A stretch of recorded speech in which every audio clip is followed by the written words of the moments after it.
అయితే శ్రీలలిత గారు జనరల్‌గా మనం బయట అందరిని చూసుకున్నా హౌస్ వైఫ్‌లో గానివ్వండి, యంగ్ వుమెన్ ఎవరైతే ఉంటారో స్టూడెంట్స్‌లో గానివ్వండి, స్కిన్ తెల్లగా కావాలి, బాగా వైట్‌గా ఉండాలి అని కోరుకుంటూ ఉంటారు. అవును. మరి అలాంటి వాళ్ళు చాలా ప్రొడక్ట్స్ ట్రై చేస్తూ ఉంటారు. ట్రీట్మెంట్స్ ట్రై చేస్తూ ఉంటారు. ఎట్ ద ఎండ్ సర్జరీస్ వరకు వెళ్తూ ఉంటారు. బిఫోర్ దట్ ఇవన్నీ చేసే ముందు అసలు ఆహ్, అంటే స్కిన్ కేర్ గానీ, వాళ్ళ ప్రొడక్ట్స్ గానీ మీరేవి సజెస్ట్ చేస్తారు? ఏవి మనం అడాప్ట్ చేసుకుంటే మంచిది అంటారు?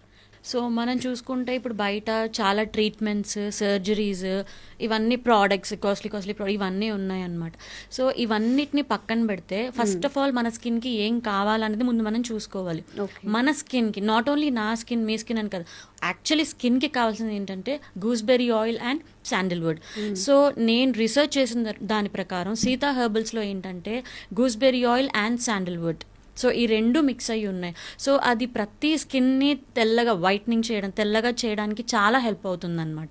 ఓకే. సో తెల్లగా అవ్వాలి అని ఇంటెన్షన్, లైక్ చాలా క్రీమ్స్ వాడుతూ ఉంటాం ట్రీట్మెంట్ సర్జరీస్కి వెళ్ళే బదులు ఒక్కసారి అది స్టాప్ చేసేసి ఒక్కసారి కానీ ఇది నేను రీసెర్చ్ చేసి నేను యూజ్ చేశాను కాబట్టి ఇంత కాన్ఫిడెంట్గా చెప్పగలుగుతున్నాను. ఓకే. సో సీతా హెర్బల్స్ ఒక్కసారి ఆ ప్రోడక్ట్ తీసుకొని మీరు యూజ్ చేసినట్టయితే విత్ ఇన్ 24 days